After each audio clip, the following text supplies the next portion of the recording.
Quand on pense à l'économie mondiale en 2026, on a tendance à regarder toujours aux mêmes endroits, n'est-ce pas? Et pourtant, l'épicentre de la croissance est en train de se déplacer. Une dynamique complètement nouvelle est en train de redessiner la carte du monde. Alors, allons voir ensemble quelles sont ces nations qui sont en train de tout bousculer. Regardez bien ce chiffre, 11. C'est énorme.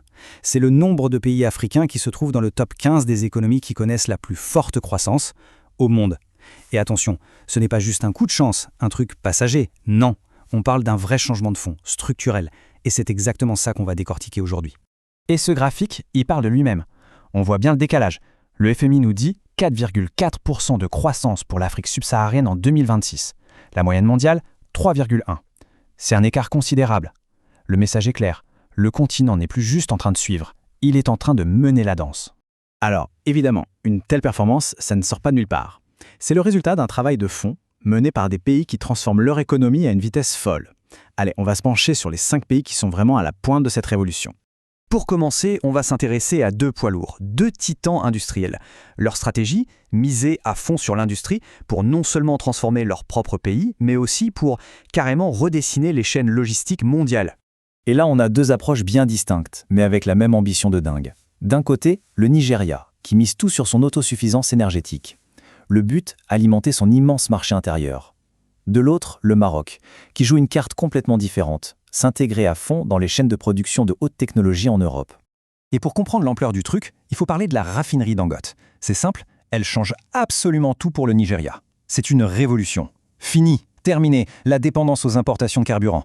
Le pays devient non seulement autonome, mais il commence à exporter vers ses voisins. Et au passage, hop, 10 milliards de dollars d'économie chaque année. C'est juste colossal.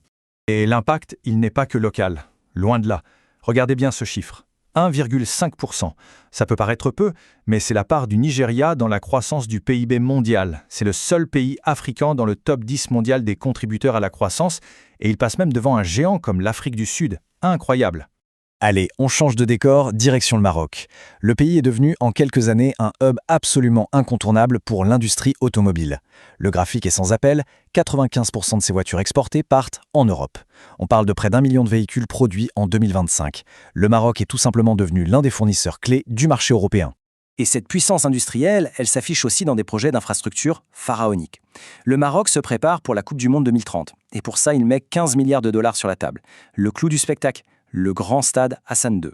Il va devenir, ni plus ni moins, le plus grand stade du monde. Rien que ça. Bon, on laisse l'industrie lourde de côté un instant. Maintenant, on va voir deux pays qui ne suivent pas du tout le chemin classique du développement. Eux, ils font un saut direct dans le futur, en devenant des leaders de la tech durable. On se pose tous la question, non? Qu'est-ce qui va alimenter l'intelligence artificielle de demain? Parce que c'est bien beau l'IA, mais ça consomme une quantité d'électricité absolument astronomique. Et si je vous disais que la solution à ce problème majeur, elle vient peut-être du Kenya et de la Namibie? Le Kenya a été super malin. Ils ont pris ce défi mondial et ils en ont fait une opportunité en or. L'IA a besoin de beaucoup d'énergie?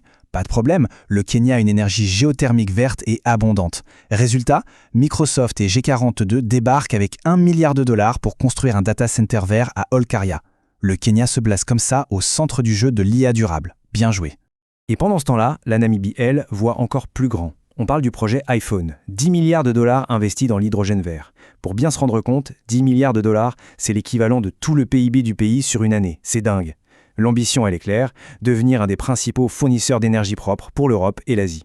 Mais ce qui est intéressant avec la Namibie, c'est qu'elle ne met pas tous ses œufs dans le même panier. C'est une approche très pragmatique. Oui, ils misent à fond sur l'hydrogène vert pour le futur. Mais en même temps, ils développent leur gisement de pétrole en mer, comme la découverte Vénus, pour financer tout ça. C'est une double stratégie. Utiliser les ressources d'aujourd'hui pour construire l'énergie de demain. C'est audacieux, c'est intelligent. Allez, on arrive à notre 5e et dernier pays. Un cas un peu à part, parce que sa force ne vient pas de ses ressources naturelles, mais de sa vision et de sa planification stratégique. Juste après, on élargira un peu le champ pour parler de l'influence culturelle du continent, qui est tout aussi importante. Ce pays, c'est le Rwanda. Et le Rwanda, c'est la preuve vivante que la géographie n'est pas une fatalité.